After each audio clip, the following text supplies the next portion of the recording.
జై భీమ్.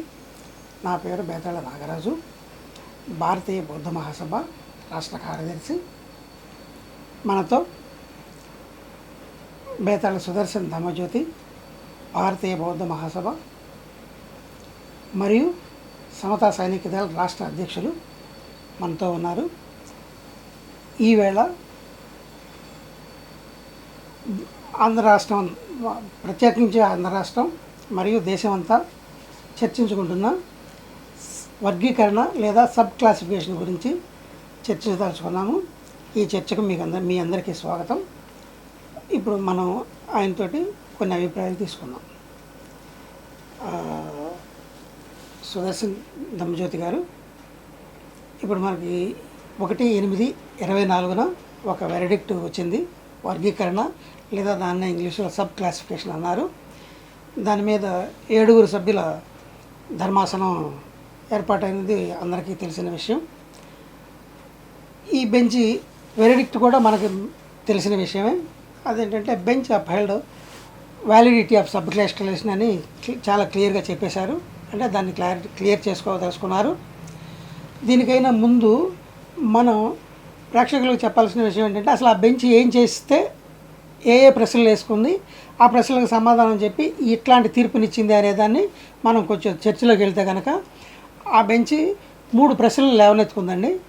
వాళ్ళ వెరిడిక్ట్ మొత్తం 565 పేజీలు. మనం కానీ ఒకసారి అవలోకనం చేస్తే దాంట్లో ఉన్న విషయాలు 3 విషయాలకి సమాధానాలు చెప్పుకున్నారండి.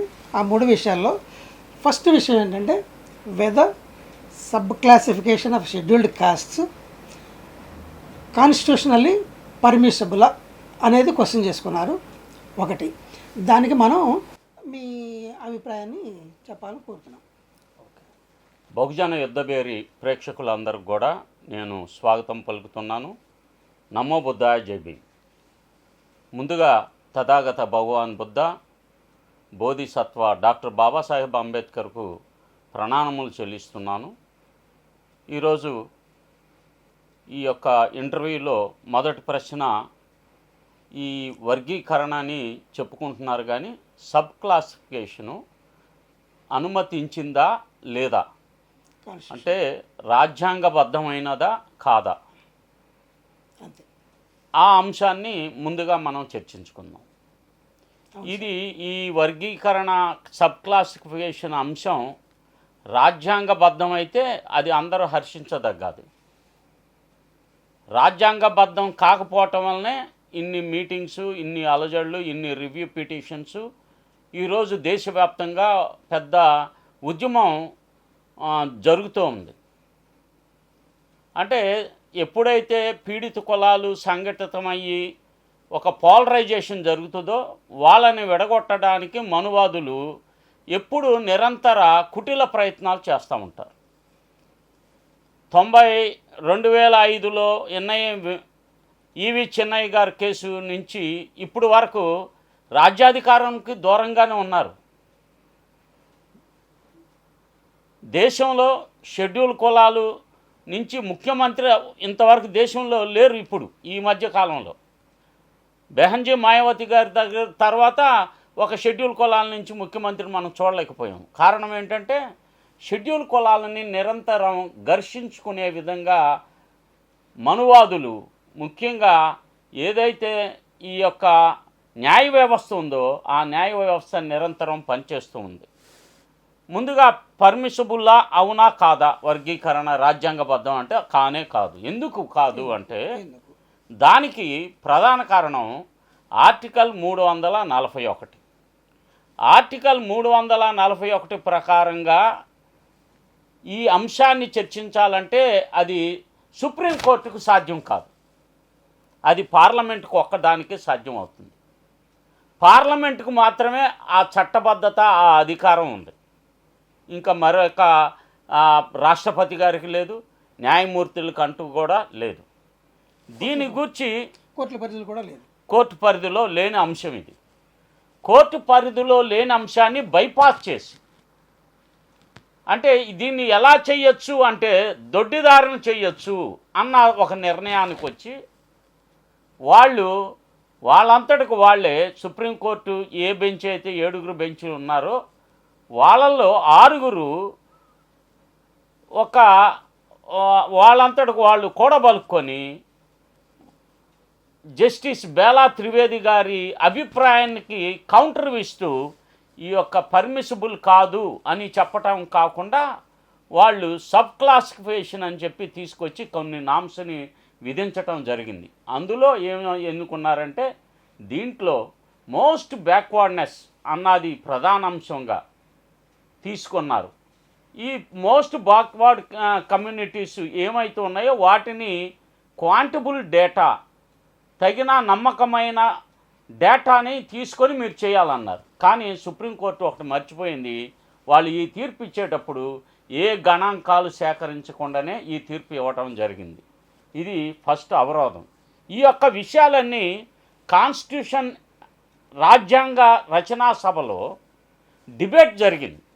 ఆ డిబేట్లో ముఖ్యంగా ఈ 341 ఆర్టికల్కి సంబంధించి ఆబ్జెక్టివ్ ఏంటి, దీన్ని డివైడ్ చేయాలంటే, డివిజన్ చేయాలంటే, సబ్ కేటగరైజేషన్ చేయాలంటే ఎవరు దీనికి అర్హులంటే దాంట్లోనే స్పష్టంగా చెప్పారు ఏంటంటే పార్లమెంట్ ఈజ్ సుప్రీం అని.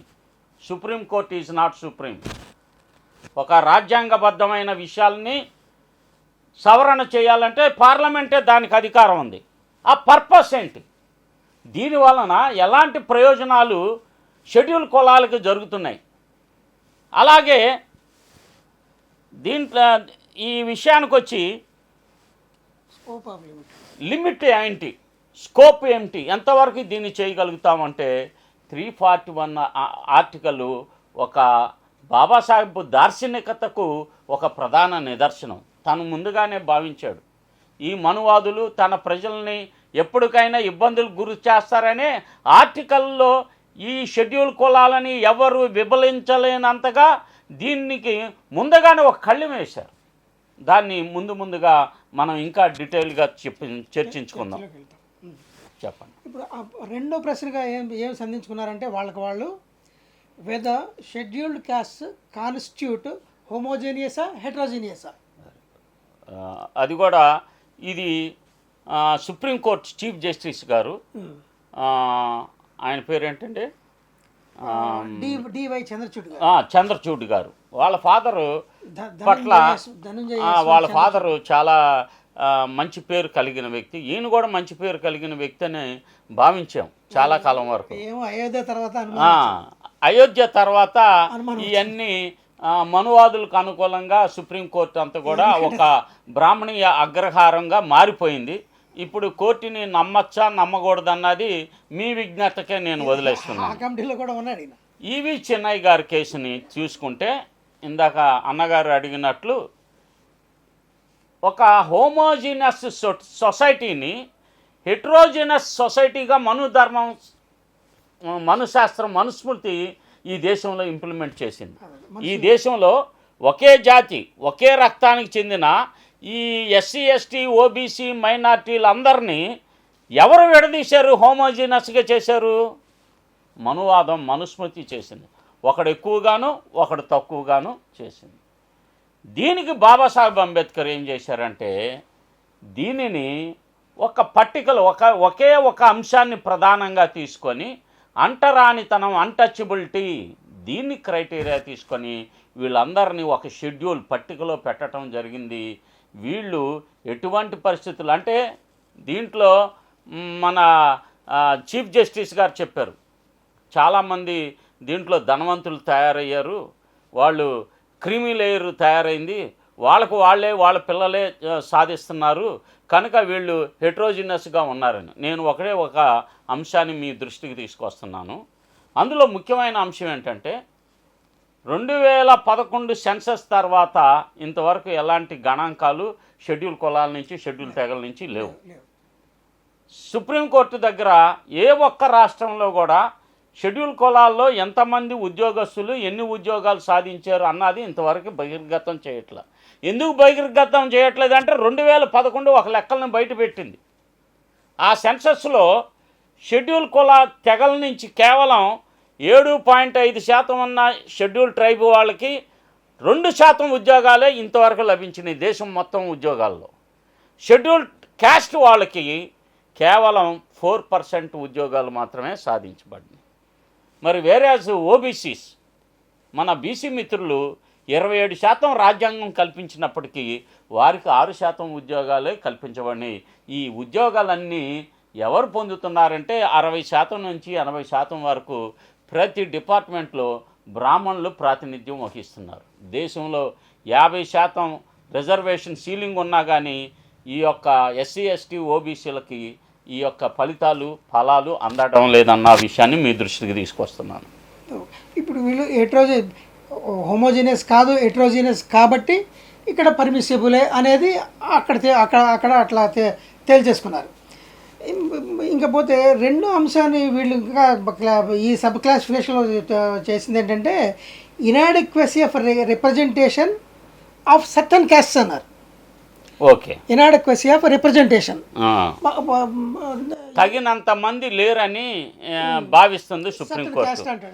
కొన్ని కులాల్లో అసలుకి ఏమి ఇంతవరకు ప్రాతినిధ్యం లభించలేదు అని చెప్పి కోర్టు భావిస్తుంది. నిజమే, అది వాస్తవమే, దాంట్లో ఏమి తప్పేమి పట్టక్కర్లేదు. అది ఎవరి వలన ఏర్పడింది? షెడ్యూల్ కులాల వలన ఏర్పడిందా అన్న ఆ ఎడిక్వసీ తగినంత మంది కొన్ని కులాల్లో ఇంతవరకు చదువు బిగిన్ చేయని కులాలు ఉన్నాయి, చదువుకొని కూడా ఉద్యోగాలు పొందని కులాలు ఉన్నాయి. వాటిని ఐడెంటిఫై చేసి వాళ్ళకి ప్రత్యేకమైన శిక్షణ ఇచ్చి వాళ్ళు కూడా ఉద్యోగాలు పొందే విధంగా తయారు చేయాలి. కానీ వాళ్ళకి అవకాశాలు ఎందుకు ఇవ్వలేదన్నది ప్రభుత్వం కదా నిందించాల్సింది. ఈ ఇనాడిక్వసీకి మీరు అన్నట్లు ఇనాడిక్వసీ రిప్రజెంటేషన్కి ఎస్సీసీలలో కొన్ని కులాల కారణమా, ప్రభుత్వానికి కారణాలు ఎన్ని ఉన్నాయి? ప్రభుత్వానికి స్పష్టమైన కారణం ఉంది. ప్రభుత్వం తప్పు. సెంట్రల్ గవర్నమెంట్లో ఇప్పుడు వరకు జరిగిన లెక్కల్లో 40 లక్షల బ్యాక్లాగ్ వేకెన్సీస్ ఉన్నాయి. మన ఉమ్మడి తెలుగు రాష్ట్రాల్లో 1,50,000 బ్యాక్లాగ్ వేకెన్సీస్ ఉన్నాయి.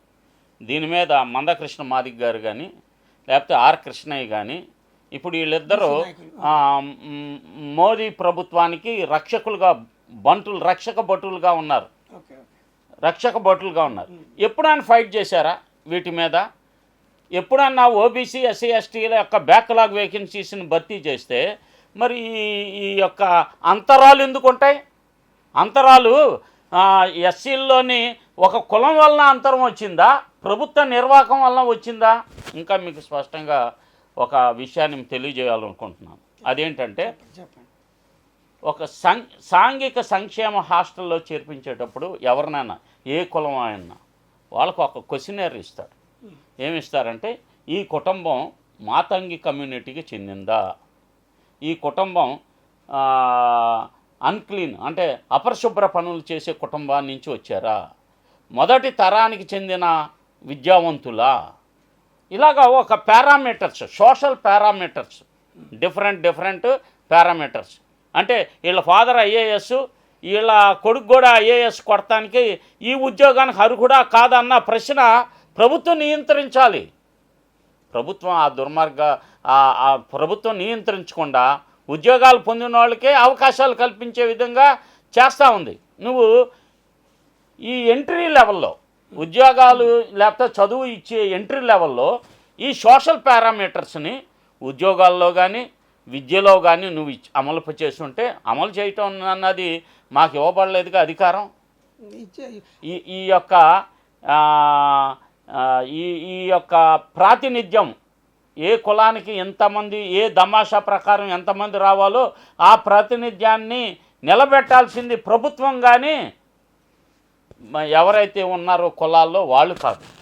ఆర్టికల్ 15లో అడ్వాన్స్మెంట్ అన్నది అదే, వాళ్ళు చేయవలసిన అడ్వాన్స్మెంట్ అది తీసి మళ్ళీ వేరే వాళ్ళ మెడ చుట్టుతున్నారు వీళ్ళు. కనుక ఈ సోషల్ పారామీటర్స్ని మనం నిర్ణయించుకోవటం ద్వారా ఎవరికైతే ఇప్పటి వరకు ఉద్యోగాలు లేవో, ఫలానా పని చేసి నుంచి ఏమండి నేను రెల్లి పని చేసుకుని నా పిల్లోడిని చదివించాను, మేము ఒక 10 మంది ఇంటర్వ్యూకి వెళ్ళాం, ఆ పిల్లల్లో ఎవరు దానికి అర్హులో ఫస్ట్ ఆ సోషల్ పారామీటర్స్ తీసుంటే వాళ్ళకి ఆ అవకాశం వచ్చిండేది.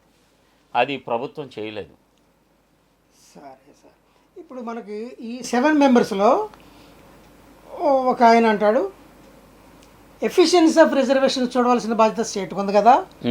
ఎఫిషియన్సీ ఆఫ్ రిజర్వేషన్స్ ఏ రకంగా పనిచేస్తున్నాయి అనే ఎఫిషియన్సీని చూడవలసిన ఇది ఉంది.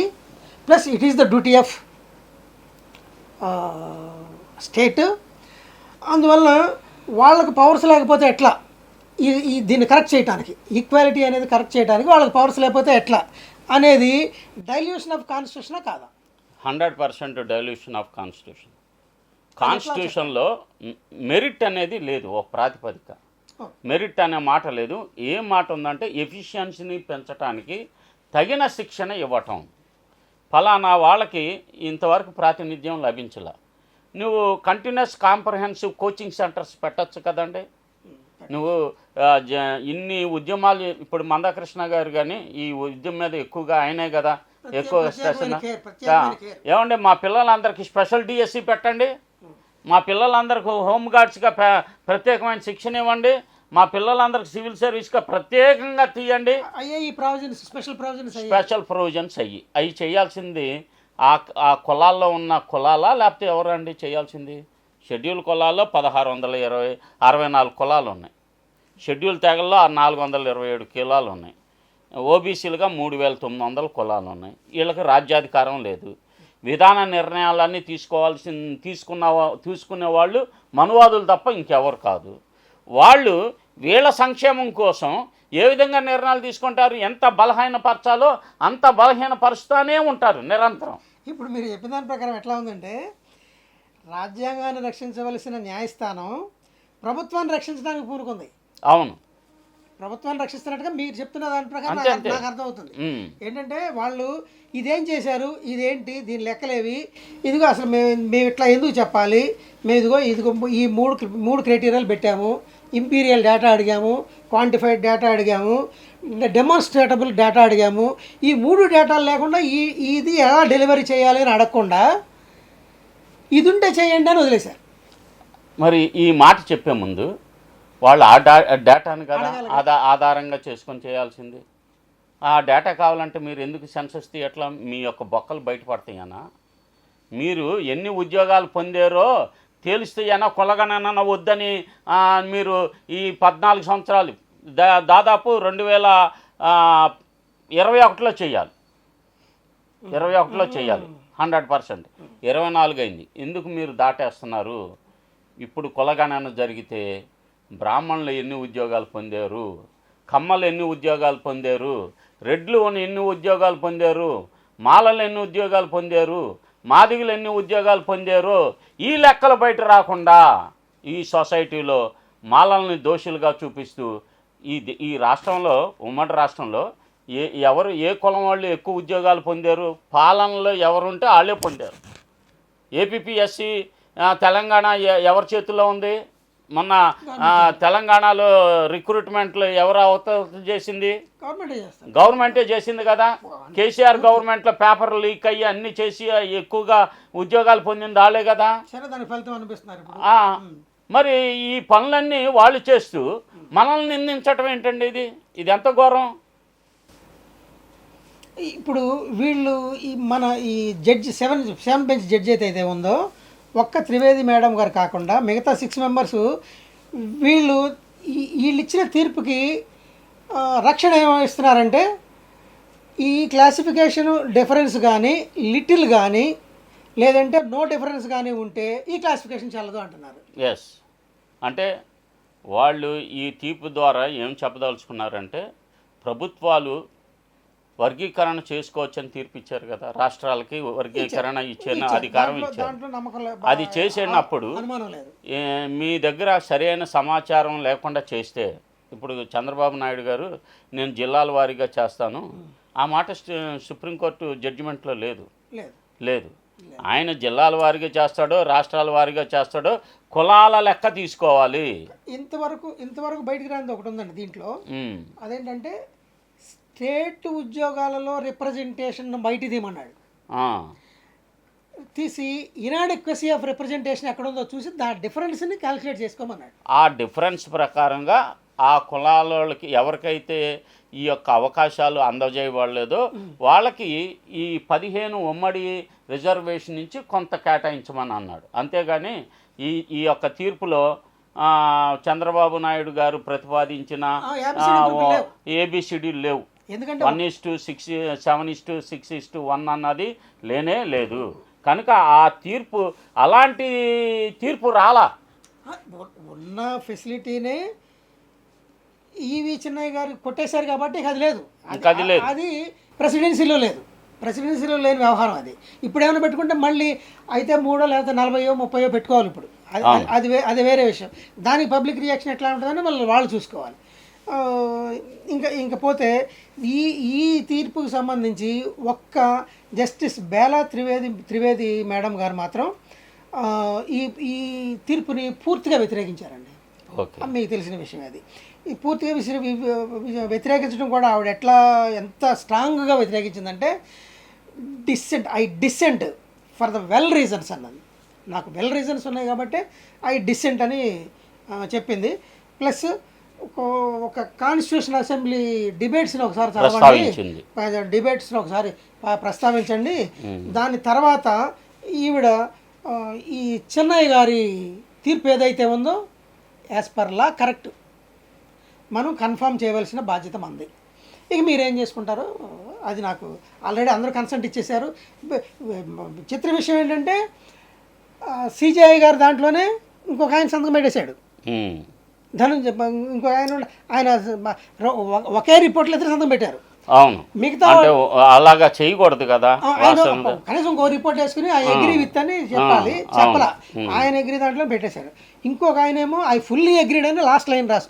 మిగతా అందరూ లాస్ట్ లైన్ రాశారు. వాళ్ళు ఎంత దుర్మార్గంగా వ్యవహరించారంటే ఆ తీర్పుల్లో ఇతిహాసాలని వాటి ఉన్న ఉదాహరణలు ఉదహరించారు. మతాల్లో హిందూ మతాల్లో ఉన్న ఉదాహరణని మిట్టల్ గారు ఉదహరించారంటే అసలు ఆ తీర్పు పట్ల వాళ్ళ యొక్క లక్ష్యం చాలా క్లియర్ కట్గా ఉంది.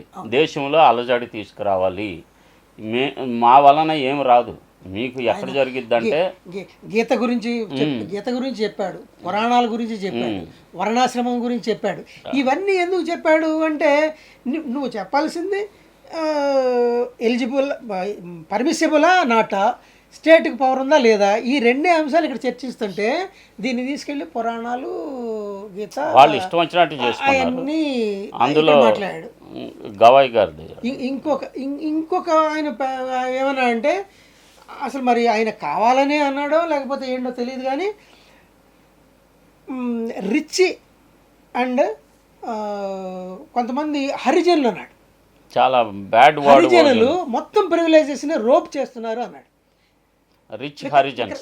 విక్రాంత్ నాథ్ అతను ఒక అట్రాసిటీకి పాల్పడ్డాడు.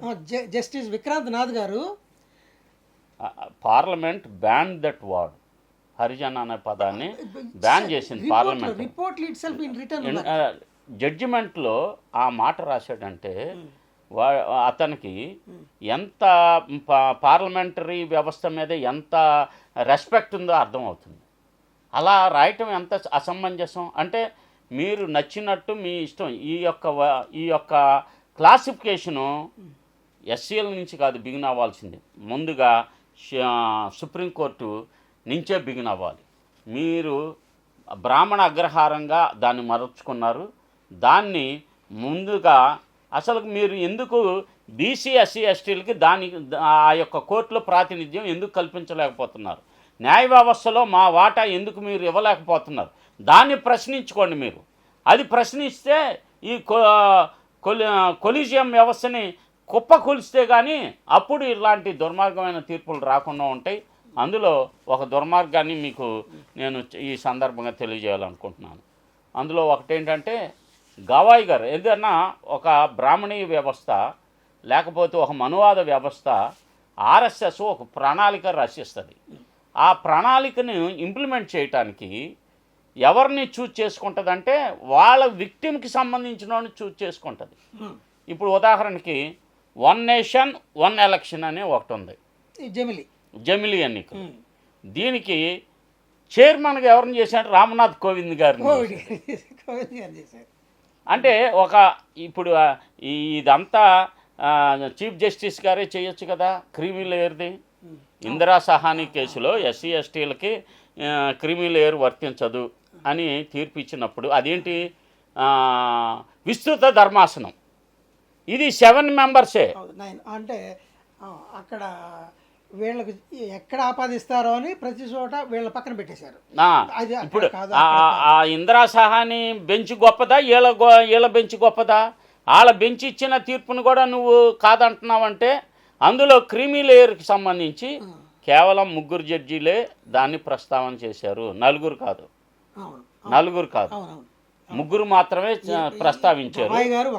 గవాయ్ పేరుతో వాళ్ళు చేసిన దుర్మార్గత అది.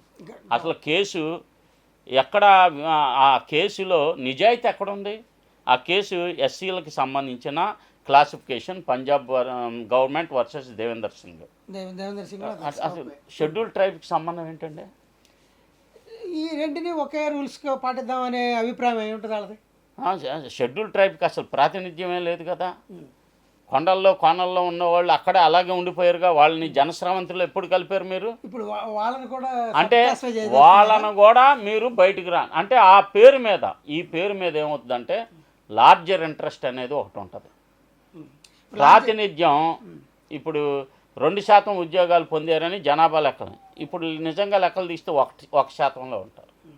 ఇది కూడా లేకుండా చేస్తే వీళ్ళని శాశ్వతంగా మనుస్మృతి ప్రకారం శూద్రులని ఎలా ఉంచాలో అంటే విద్యకు దూరంగాను, ఉద్యోగాలకు దూరంగాను, ఆస్తికి దూరంగా చేయటానికి కూడా ప్రయత్నం జరిగిపోయింది. ఆల్రెడీ దేశ సంపదను లూటీ చేస్తున్నారు అంబానీ, అదానీ పేర్లతో. మొత్తం 16 లక్షల కోట్ల రూపాయలు వాళ్ళు కట్టాల్సిన బ్యాంకు రుణాలని ఈజీగా రద్దు చేశారు. మీరు లోన్ తీసుకొని చూడండి, మీరు బ్యాంక్ మేనేజర్ కూడా లోన్ తీసుకోండి, 1 లక్ష రూపాయలకి అదనంగా 1 లక్ష రూపాయలు కట్టాలి చూచాయిగా. మరి ఇదేంటి 1 లక్ష రూపాయలు తీసుకొని నువ్వు కట్టక్కర్లేదురా అంటామేంటి? అదేనా 1 లక్ష లేకపోతే అది దొడ్డుదారి ప్రిఫరెన్షియల్ ట్రీట్మెంట్. ఆ విధంగా దేశ సంపదను లూటీ చేయటం, మనుస్మృతిని చేయటమే. అంటే మీకు ఆస్తి హక్కు కలిగి ఉండరాదు అది చెప్పటానికే ఇది. మీరు ఉద్యోగాలు కలిగి మీకు చదువు హక్కు లేకుండా చేయటాని కోసమే ఈ యొక్క క్లాసిఫికేషన్ తీర్పు. ఇప్పుడు అందుకే ఈ పంకజ్ మిట్టల్ గారు ఒక 2 కొత్త ఆర్గ్యుమెంట్లు చేశారు. ఏది, గవాయ్ గారేమో క్రీమీ లేయర్ని ఎక్స్క్లూడ్ చేయాలి లిస్ట్ నుంచి అని ఆయన చెప్తే, మిట్టల్ గారు ఇంకా ముందుకెళ్ళారు. ఎట్లా వెళ్ళారు? Reservations must be restricted to first generation of the family, ఇక నెక్స్ట్ ఉండకూడదు అనేది ఆయన ఉద్దేశం. అలా ఇవ్వటం ద్వారా ఇచ్చారు కదా ఇప్పుడు రాజ్యాంగం. మరి 15% రావాలి కదా. ఇప్పుడు మీరు ప్రభుత్వాలు ఏర్పడి అసలు వాస్తవంగా అయితే 1932 పూనా ప్యాక్ట్ వాడంబడిక నుంచి ఎస్సీ ఎస్టీలకి ఉద్యోగాలు ఉన్నాయి. బాబాసాహెబ్ తీసుకొచ్చారు. అప్పటి నుంచి 30 నుంచే ఉన్నాయి, 32 నుంచి ఉన్నాయి. 50లో వచ్చిందేం కాదు. ఇది బాబాసాహెబ్ యొక్క భిక్ష ఈ జాతులకి. మరి అప్పటి నుంచి చూస్తే మా శాతాలు కనీసం ఏదైతే రాజ్యాంగం ఒక సీలింగ్, మీరు సీలింగ్ లేని దాన్ని సీలింగ్ పెట్టారుగా, సీలింగ్ లేదన్నారు. మరి మీకు కావాలంటే 10% పెంచుకున్నారు సీలింగ్ లేదని. 50% మించకూడదని చెప్పి ఎలాంటి ఏమీ లేకుండానే, ఎలాంటి ఆందోళన లేకుండానే, ఎలాంటి ఆక్రోశం జరగకుండానే మీ అంతటికి మీరు 10% రిజర్వేషన్ కల్పించుకున్నారు. దాని మీద వాళ్ళు ఎవరు మాట్లాడలేదు. సుదర్శన్ గారు, ఇంతవరకు మనం కాస్త జడ్జిమెంట్ మీద ఎక్కువగా వెళ్ళాము. ఈ జడ్జిమెంట్ని అనుసరించి కొన్ని జనరల్ అభిప్రాయాలు జనాల్లో బాగా చర్చనీయాంశంగా ఉన్నాయి. వీటిల్లో 1-2 మాట్లాడుకుని మనం కాస్త జనరలైజేషన్లో ఏంటి అసలు దీని కథా కమాంశం ఏంటో ఒకసారి చూద్దాం. ఇప్పుడు ప్రాచీన కాలంలో చతుర్వర్ణ వ్యవస్థ అనేది ఒక విధానం నడుస్తూ ఉండేది. అది ప్రత్యక్షం, మీరు ఇష్టం ఉన్నా లేకపోయినా దాన్ని ఫాలో అవ్వాల్సిందే. అదొక పద్ధతి పెట్టారు. దానివల్ల ఇప్పుడు వీళ్ళు చెప్పబడే ఈ కులాలన్నీ విద్యకు, ఉపాధికి, ఉద్యోగాలకు అన్నిటికీ దూరం అయిపోయి ఈ పరిస్థితిలోకి వచ్చారు. ఒక రకంగా మనం ఏమంటామంటే హిస్టారికల్ ఇంజస్టిస్ అని అంటాము. ఇప్పుడు ఈ ప్రైవేటీకరణ, ఇట్లాంటి దుర్మార్గమైన జడ్జిమెంట్లు, వీటి ద్వారా ఈ చతుర్వర్ణ విధానానికి మరో రూపంగా అనేది ప్రజల నిశ్చితమైన అభిప్రాయం. దీని మీద మీరు కామెంట్ చేయాలి. ఈ ఈ యొక్క చాతుర్వర్ణ వ్యవస్థని తిరిగి నెలకొల్పటమే అంటుకోనే కదా వాళ్ళు ఒక మనువాద కాన్స్టిట్యూషన్ రాశారు. 750 పేజీలది రాసేసుకొని రెడీగా ఉన్నారు. ఇంకా ఎక్కువ అనుకుంటా, కరెక్ట్గా గుర్తులేదు. వాళ్ళు ఒక రాజ్యాంగాన్ని రాసుకొని ఉన్నారు. ఈ రాజ్యాంగాన్ని స్థానే వాళ్ళు మనువాద రాజ్యాంగాన్ని మళ్ళీ ఈ దేశంలో తీసుకురావటానికి కోసం వాళ్ళు సిద్ధమై ఉన్నారు. మనం వాళ్ళు ఏదైనా చేస్తే రియాక్షన్ మూమెంట్ చేస్తున్నాం, మనం యాక్షన్ మూమెంట్ చేయట్లా. వాళ్ళు చేస్తున్న అంటే నిరంతరం ఆర్ఎస్ఎస్ యొక్క స్వభావం ఏంటంటే వాళ్ళు సంఖ్యలో చాలా తక్కువ, 3.5% బ్రాహ్మణులు. కనుక ఇంత పెద్ద జనాన్ని బహుజనులని పరిపాలించాలంటే వాళ్ళని ఎప్పుడు కూడా మతం పేరుతో కులం పేరుతో విడగొడతా ఉండాలి. విడగొడతా ఉండి వాళ్ళ మధ్య అనైక్యతలు సృష్టిస్తూ వాళ్ళు పరిపాలన చేయాలి. స్వరాజ్యం, సవర్ణుల రాజ్యం, ఏది బాలగంగాధర్ తిలక్ ఏదైతే ఆశించాడో సవర్ణుల రాజ్యాన్ని ఈ దేశంలో నిరంతరం కొనసాగేటట్టు చేయటానికి అనేక ప్రయత్నాలు వాళ్ళు చేస్తున్నారు. ఇప్పుడు Madras high court most backward class కమ్యూనిటీకి 10.5% రిజర్వేషను వర్గీకరించింది వాళ్ళకి ప్రత్యేకంగా. అది తప్పని చెప్పి తీర్పు ఇవ్వటం జరిగింది. మళ్ళీ అట్లాంటి తీర్పే ఈ యొక్క సుప్రీంకోర్టు ఎలా తీసుకుందండి? అంటే కోర్టుకి తీర్పుకి వర్తించాల. తీర్పుకి కోర్టుకి ఒక చోట క్రిమిలేయర్ ఓకే అంటారు, ఇంకో చోట అసలు క్రిమిలేయర్ చెల్లుబాటు కాదంటారు, ఒక చోట వర్గీకరణ కరెక్ట్ అంటారు, వర్గీకరణ కరెక్ట్ కాదంటారు. ఇన్ని భిన్నమైన ఎందుకు వచ్చినాయి అంటే ఈ యొక్క కుల వ్యవస్థలో యజమాని అంటే కులం యొక్క హెచ్చుదనం, ఆధిపత్యం బ్రాహ్మణుల చేతుల్లో ఉండటం వలన వాళ్ళు నిరంతరం ఈ సిస్టాన్ని కంట్రోల్లో పెట్టుకున్నారు. కంట్రోల్లో పెట్టుకొని దీన్ని ఏ విధంగా నిరంతరం కండక్ట్ చేయాలి, నిరంతరం కొనసాగించేటట్టు చేయాలంటే ఇట్లాంటి పనులన్నీ కూడా చేయాలని వాళ్ళకి శాశ్వత ప్రణాళిక ఉంది. దానికోసం ఆర్ఎస్ఎస్ని ఏర్పాటు చేసుకున్నారు. అందులో 2 కోట్ల మంది పైగా కార్యకర్తలు ఉన్నారు. వాళ్ళకి సుశిక్షితులైన కార్యకర్తలు ఉన్నారు. వాళ్ళు ఎప్పటికన్నా వాళ్ళ కార్యకర్తలు ఎవరు? బీసీలు, ఎస్టీలు, ఎస్సీలు. వీళ్ళ మైండ్ని వాళ్ళు కాలనైజ్ చేశారు. దేని పేరుతో అంటే మతం పేరుతో కాలనైజ్ చేశారు.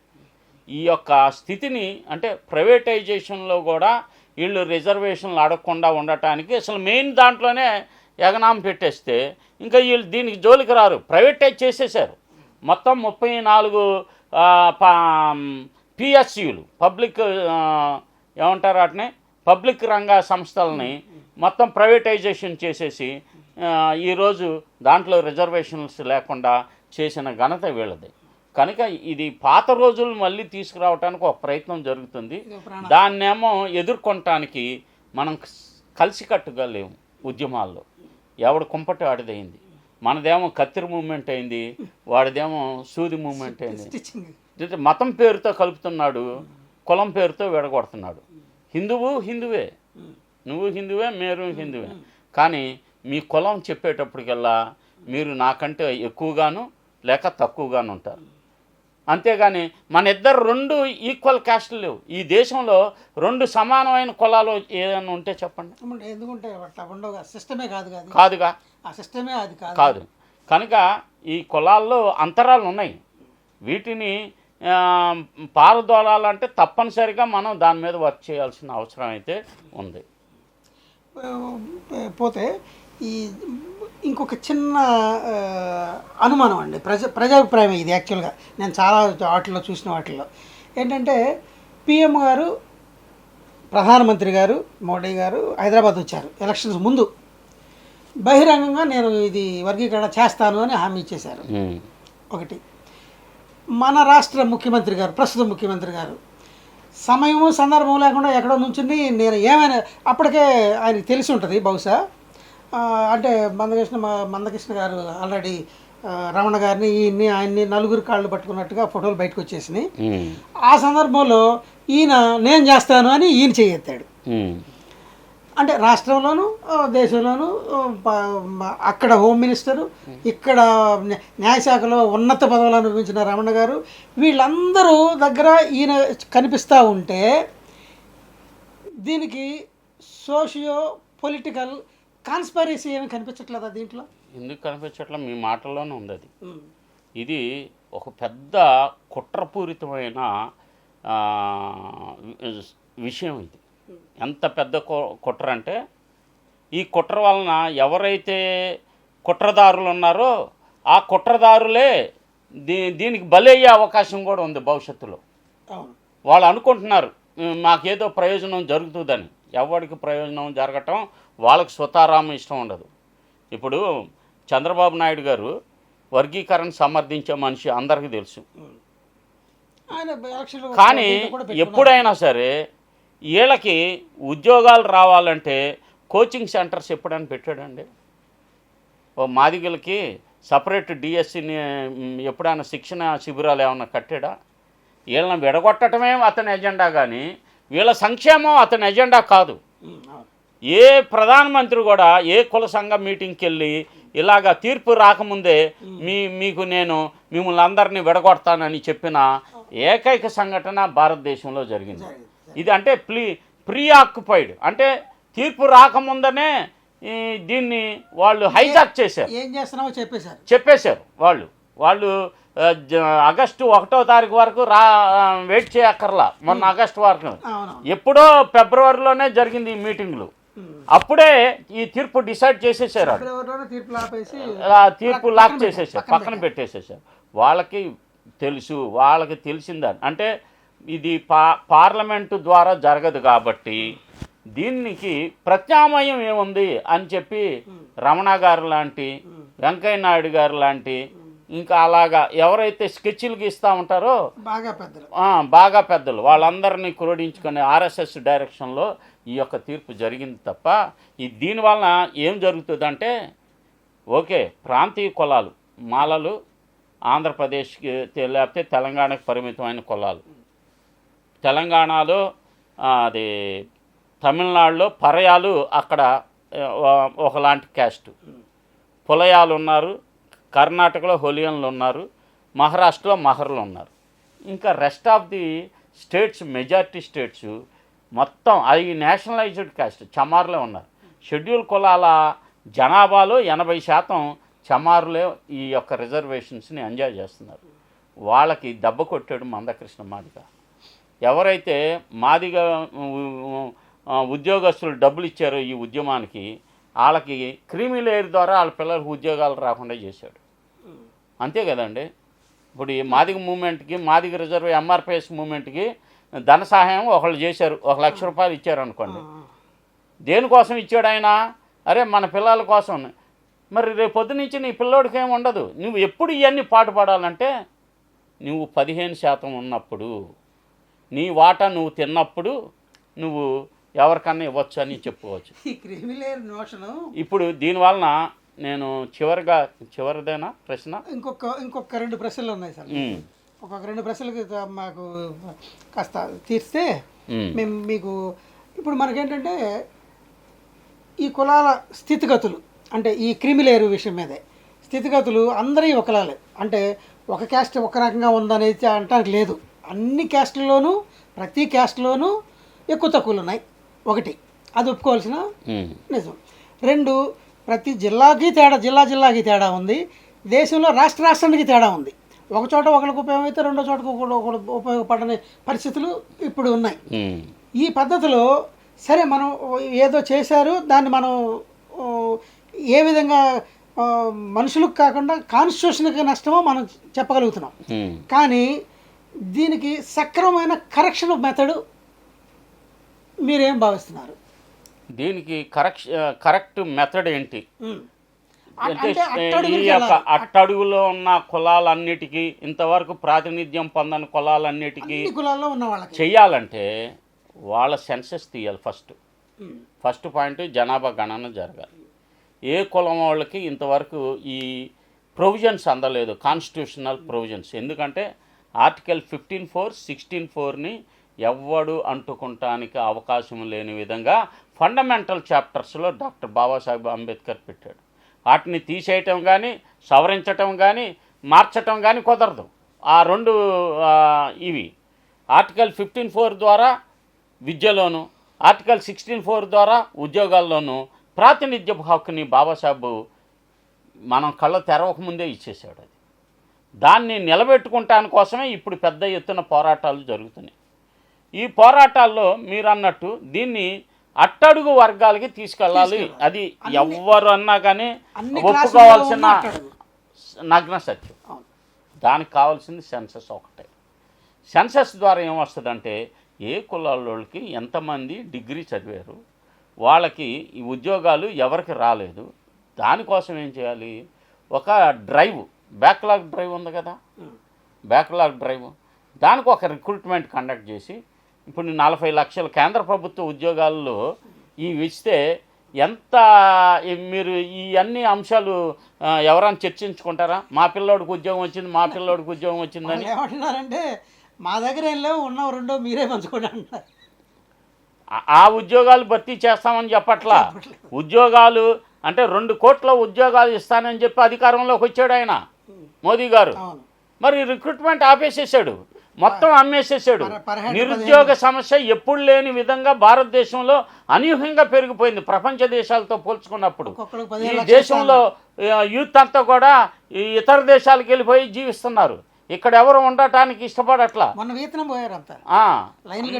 ఎంత యుద్ధం, చచ్చిపోతా ఉన్నారు. రష్యా పోయారండి, రష్యాలో చచ్చిపోతా ఉన్న యుద్ధంలోకి వెళ్ళిపోయి పనులు చేసుకుంటాకెళ్తే వాళ్ళకి తెలియకుండా వాళ్ళు యుద్ధాల్లోకి నెట్టబడ్డారు. ఈ యొక్క దుర్మార్గత ఎవరి వలన జరిగింది? కేవలం మోడీ యొక్క విధానాల వలన జరిగింది. దీన్ని అడ్డుకునే పరిస్థితి లేదు. మందకృష్ణ మాదిగ ఈ ఆలోచించట్లా. తను సొంతంగా లాభపడటం, వీటి మీద ఆర్ కృష్ణయ్య అసలు బీసీల్లో మోదీని బీసీగా అని చెప్పి భావిస్తూ తలకెత్తుకుంటున్నాడు. ఆయన మోదీ గారు బీసీ కాదు, ఆయన ఆర్యవైశ్యానికి సంబంధించినాడు. తేలు కాదు, ఆయన కమ్యూనిటీ, ఆయన ఏంటంటే సంపన్న శ్రేణి ఆవు నెయ్యి వ్యాపారం చేసే కులం. అది దాన్ని మోదిగాంచి కులం అంటారు. మోదిగాంచి కులం గుజరాత్లో 0.1% ఉన్నారు. వాళ్ళు ముందుగానే ఈ కులాన్ని అంటే మండల కమిషన్లో ఈ యొక్క కులాన్ని బీసీ లిస్టులో పెట్టాల. బీపీ మండల్ గారు ఈ కులానికి అర్హత లేదని చెప్పి పెట్టారు. అప్పుడు వాళ్ళు ఏం చేశారంటే బీసీలను ఆర్గనైజ్ చేయాలంటే ఒక బీసీ మంత్రి కావాలి, బీసీ అతను కావాలి, కానీ అతను నిజమైన బీసీ అయి ఉండకూడదు అని భావించి ఈయన హయాంలోనే ఈ యొక్క కులాన్ని స్టేటు బీసీ లిస్టులో పెట్టించుకున్నారు. మధ్యలో మోదిగాంచి కులము అనేది ఫస్ట్ నుంచి బీసీ లిస్టులో లేని కులము.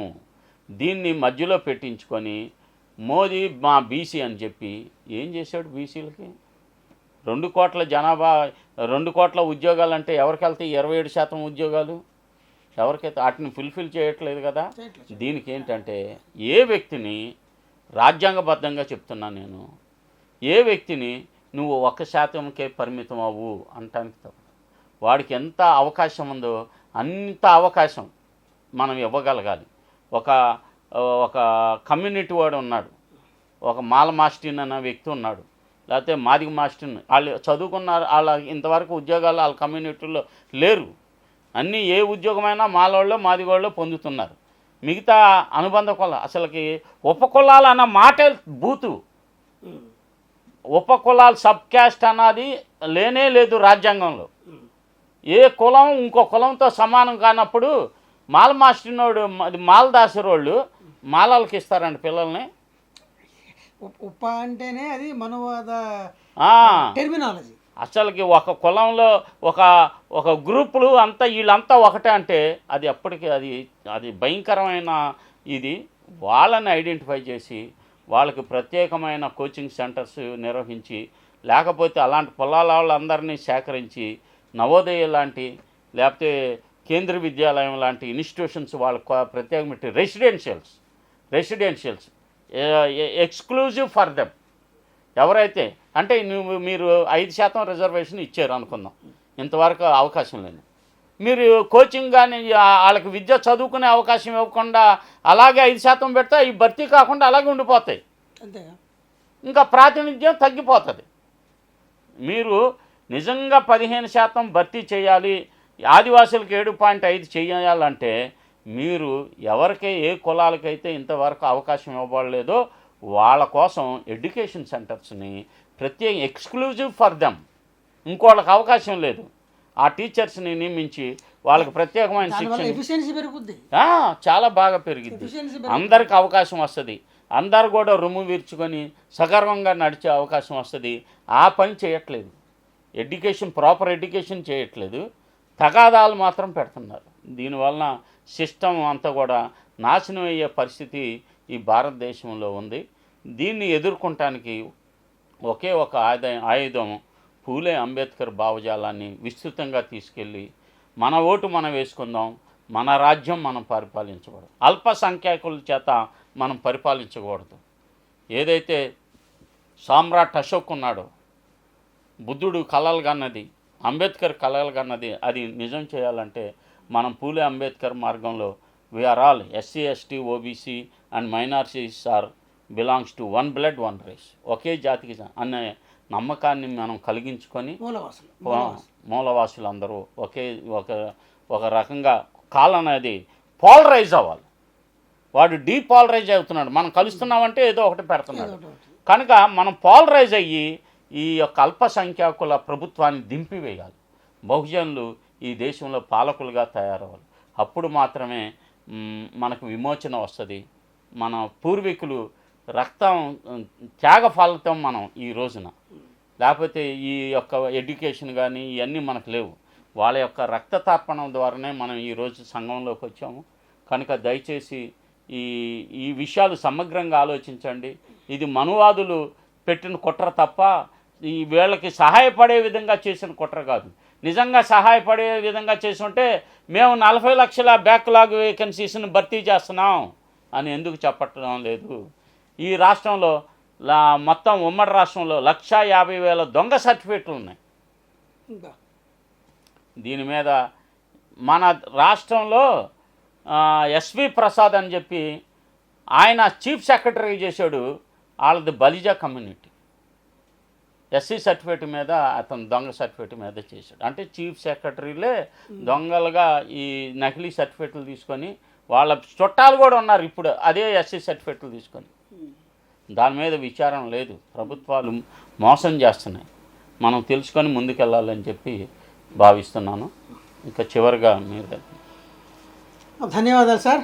మీరు చాలా విషయాల్లో ఓపిక చాలా క్లియర్గా చెప్పారు. మీకున్న అనుభవం, పూలే అంబేద్కర్ గారి భావజాలం మీద ఉన్న మీకు తాత్విక భావజాలంతో చాలా వాటికి సరైన సమాధానాలు, సూచనలు కూడా చేశారు. అందుకు మరొకసారి ధన్యవాదాలు. మరొకసారి మీ ముందుకు దేశవ్యాప్తంగా చర్చనీయాంశాలను తీసుకుంటూ మరొకసారి మీ ముందుకు వస్తాము. ధన్యవాదాలు. ఒక చిన్న మనవి చేస్తున్నాను చివరిగా. ఈ బహుజన యుద్ధభేరి యూట్యూబ్ ఛానల్ను సబ్స్క్రైబ్ చేయండి, షేర్ చేయండి, ఫ్రెండ్స్ అందరికి చెప్పి వీటిని ఈ సబ్స్క్రైబర్ సంఖ్యని పెంచండి. తద్వారా ఏమవుతుందంటే ఇది మరింత మందికి రీచ్ అవ్వటానికి అవకాశం ఏర్పడుతుంది. మీరు సబ్స్క్రైబ్ చేస్తే మిమ్మల్ని ఎవరు జైల్లో పెట్టరు. ఇది రాజ్యాంగ వ్యతిరేకమైన మాటలు మేమేం మాట్లాడలా. మేము కాన్స్టిట్యూషన్ బద్ధంగా, రాజ్యాంగబద్ధంగానే, ప్రజాస్వామ్యబద్ధంగానే మాకున్న ఎక్స్ప్రెషన్, ఫ్రీడమ్ ఆఫ్ ఎక్స్ప్రెషన్, రాజ్యాంగం కల్పించిన ఫ్రీడమ్ ఆఫ్ ఎక్స్ప్రెషన్ని ఒక సంఘం రూపంగా మాట్లాడుతాం, వ్యక్తిగతంగా మాట్లాడట్లా. ఒక సమతా సైనిక దళ రాష్ట్ర అధ్యక్షుడిగా నాకు ఆ అవకాశం రాజ్యాంగం కల్పించింది, బాబాసాహెబ్ కల్పించారు. వారికి ప్రణామాలు తెలియజేస్తూ ఈ యొక్క యుద్ధభేరి, బహుజన యుద్ధభేరి ఛానల్ని దయచేసి మీరు విస్తృతంగా ప్రచారం చేసి సబ్స్క్రైబ్ చేయండి, షేర్ చేయండి, లైక్ చేయండి. నమో బుద్ధాయ. జై భీమ్, జై భారత్, జై సంవిధాన్.